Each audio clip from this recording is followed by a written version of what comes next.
So first off, I want to thank you for inviting me to come here today. It's an honor. I love to brag about what I do at the library.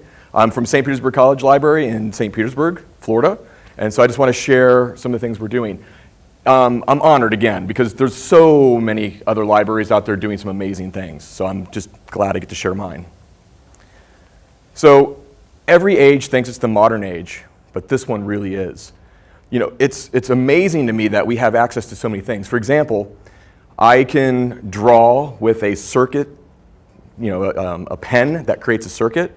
I can design something in 3D and then melt plastic that creates something in 3D.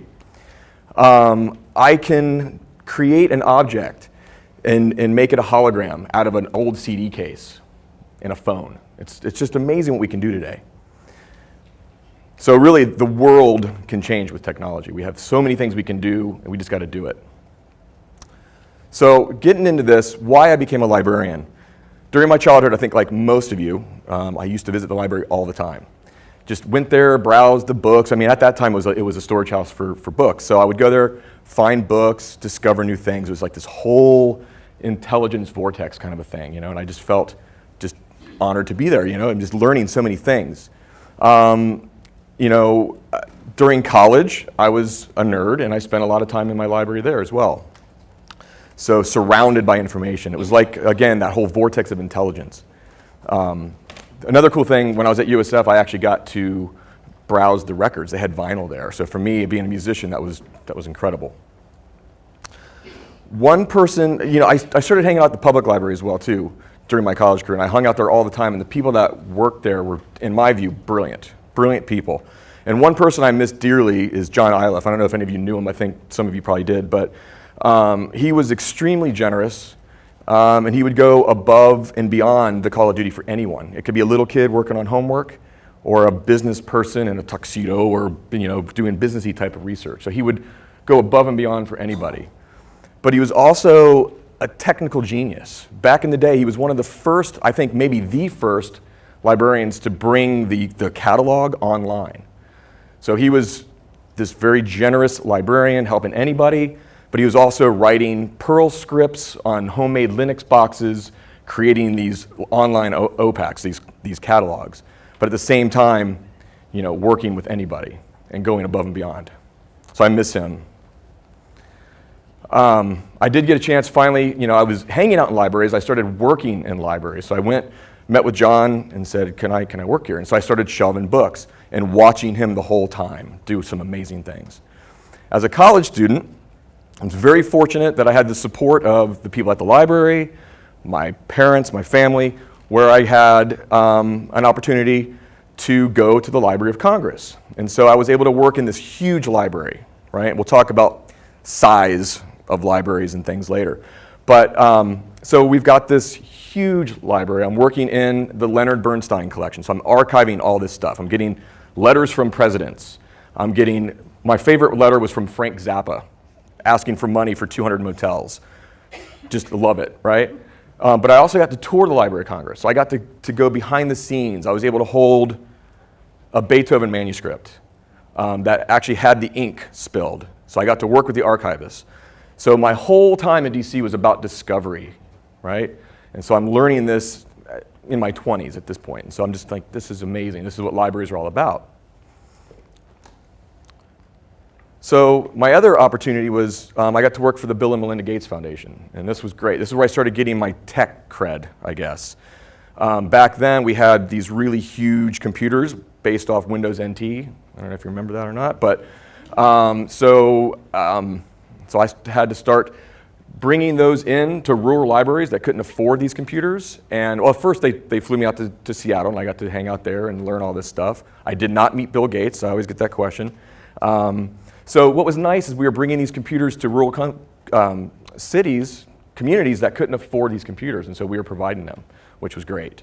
So that's where I got the technology cred, I think. So fast forward a little bit. I was in graduate school now, and so I wrote this paper, and I was comparing librarians to Prometheus. I thought I was pretty clever, They steal the fire from the gods and they give it to people. I'm like, God, librarians are like that. grabbing these intellectual sparks and or these things that we're giving people to have this own little spark of insight. And that's what I thought was what we were doing. So I wrote a paper on that, and my professor loved it. He's like, I love this analogy, but he's like, you know what? Sometimes people that are in libraries or educators, they're also like Sisyphus, that guy the king who had to keep pushing the rock up the hill and it kept coming down over and over again, right? Sometimes you kind of feel like that, right? But I still like the Prometheus analogy better.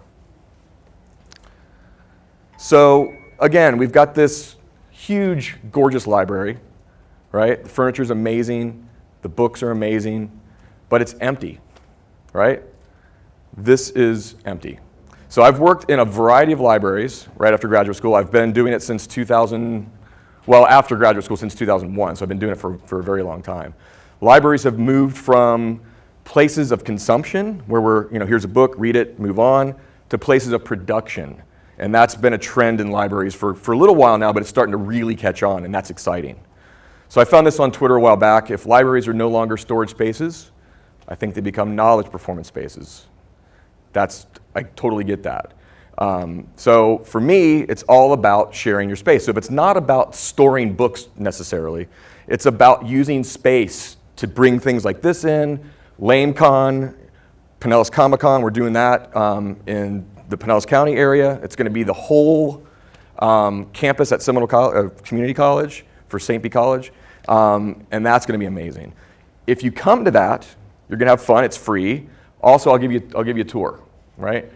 Go to your public libraries. Go to your local community libraries and see what we're actually doing. We're doing some amazing things. If you go to your library and they're not doing these types of things, say, why not? If they say, well, money, this and that, you can do it with very little, okay? And we're proof of that. So on a selfish note, I started writing grants. We have an innovation grant through the college.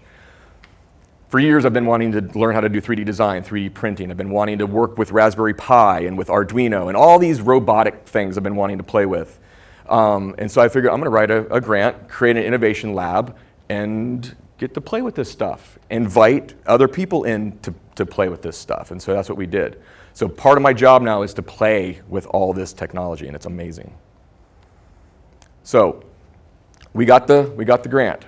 And now the grants are starting to write themselves. So we're on the map, right? We really are actually on the Google Indoor map. So there it is, Innovation Lab. So now there's my wish list, right? All these things I started ordering, and they're in my office, and I'm playing with all this stuff. Our opening was almost exactly a year ago, and the opening was huge. We had we did 2 openings, and about 100 people showed up to each one in a very small space. And it's all about people. It's all about community. The shiny gadgets are great, but it's really all about the people that come in and that you learn from. So in our lab, we foster collaboration. Here's Brandon and Steven, some of our iLab volunteers, working together to revive this very archaic PC.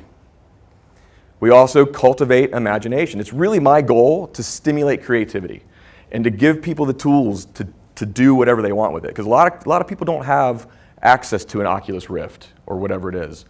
We give them access to that, and so they can play and have a good time. So cultivate imagination. The lab is also completely about sharing experiences. This is from last year's first Hour of Code event, and which was led by one of the volunteers. He's never taught a class before. This was his first opportunity to teach a class. He loves it. He's a computer scientist, he wants to do that, but he also wants to teach. And if you can do both, then you're doing something good. If you can explain computer science to people, you're doing something special. So all these volunteers that are sharing their experiences inspire me. So this is just one thing we actually get to do. We've done a drone workshop recently where we got to fly a drone over the library and do all kinds of things. My friend Donnie, who shot this video and did the workshop, recently just moved to Hawaii and shot a video of a dog falling off a Hawaiian cliff. He caught it on video. The dog lived, but it went completely viral. Like I had one of the news stations from Hawaii and somewhere else, Inside Edition, that's who it was, calling me to try to track him down. So anyway, this is the kind of stuff we get to do. We invite people in to share what they are experts in. So that drone video is really cool. He actually almost hits a tree here. We also, in the lab, we support inventions. Inventors come in all the time in a small space and they share their inventions with us. We have a nice big whiteboard, they write it down for us, and so I get to learn from these people as well. They want to work on prototypes and patents. We get that too. We're not just printing toys, we're not just printing game pieces, right? We are printing actual inventions, and they bring them out and they test them before they go through that very rigorous and difficult patent process. We also get, every once in a while, I'll get a retired plastics engineer or a retired plumber, right? Believe it or not, I get a lot of plumbers that come in that have these secret inventions. And this is one of them that came in, and I'm thinking, wow, what is this thing, you know? So I still don't know what it is, but I was able to print it for him, and he went home. I haven't heard from him since. So who knows, maybe he's a billionaire now, I have no idea. We are also about creating partnerships. Okay, this maker movement is not all about science, technology, engineering, and mathematics, STEM, right? It's not just about that. It's about community. It's about people, right? It's about sharing ideas.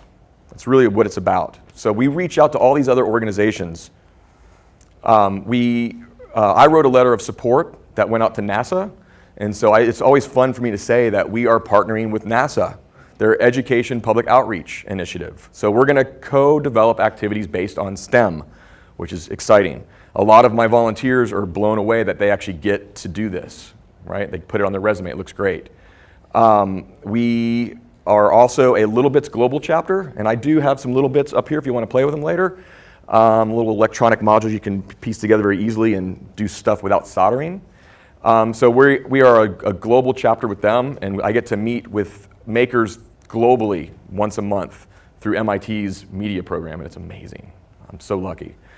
We also partner with SPC's orthotics and prosthetics department, which I want to mention something with Enable later, and you'll meet Laird later too.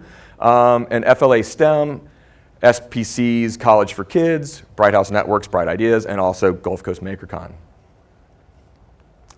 The lab is also about playtime. This is my little 4, he's 5 now, playing with little bits. Watching kids play with technology is great. They're not afraid to fail. Adults are kind of like, oh, I better not plug that in. I'm afraid it's going to do something. We can learn a lot from kids, right? So again, I'm thrilled that I'm able to give kids and adults these technologies to play with that they might not have a chance to do at home. So we're a technology playground. Mistakes are proof that you were trying. So we encourage mistakes. We don't give grades, right? I'm not grading their work. I expect them to come in and have fun, discover new things, that kind of thing. That's what I want them to do.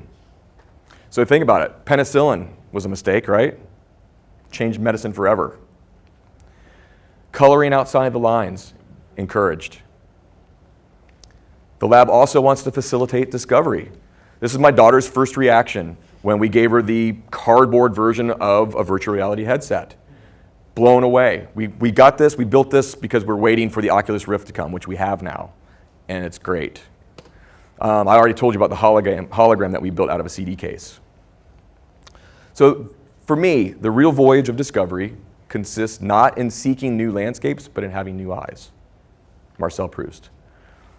This makes me feel wonderful inside.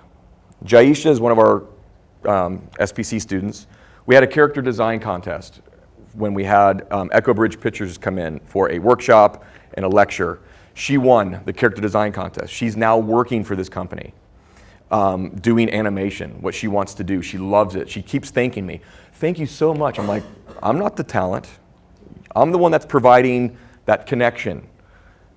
I'm going to try to bring that Prometheus analogy back. I don't know. Is that the intellectual spark? Probably not. It's a connection, but she's thrilled. Here's just one of the things that we were doing. We have our 3D printer. It's kind of the focal point of the lab, but I try to say, hey, you know what, 3D printing is great. I have a love-hate relationship with it. But we're doing some really cool things with it too. But we have a ton of other things that we can offer. It's not just about 3D printing. But this is one of the volunteers creating this mask that has all these LED lights in it, that he went to some music festival and got to freak people out with it. So it was pretty neat how he did that. I also get to work with college students. And I was talking with Laird earlier today. This is a group of honor students who are working on an action research project, and they wanted to do 3D printing. And I said, well, why don't you like help people? Why don't you do something a little bit more meaningful? And so I'm hoping that we can get them to partner with Enable and SPC's prosthetics and orthotics department and do something very special. They're also researching, I can't remember the disease now, but a disease that actually impacts limbs. The lab also circulates. We just recently allowed our Raspberry Pi and our Arduino kits to circulate. We've done our maker boot camps all throughout the summer, right? Video game design, building synthesizer, all these things. Very successful for 10 to 14-year-olds. So just know that big things can happen in small spaces and with small budgets. There's no excuse. Libraries are these innovative spaces to dream, think, and create. Please come to your library. Come to mine. Come to anybody else's. Go to your local library and see this stuff. They're doing some amazing things. My presentation is online. Feel free to go up there and check it out. And then there's ways for you to connect with us. Thanks again. I appreciate it. Thank you.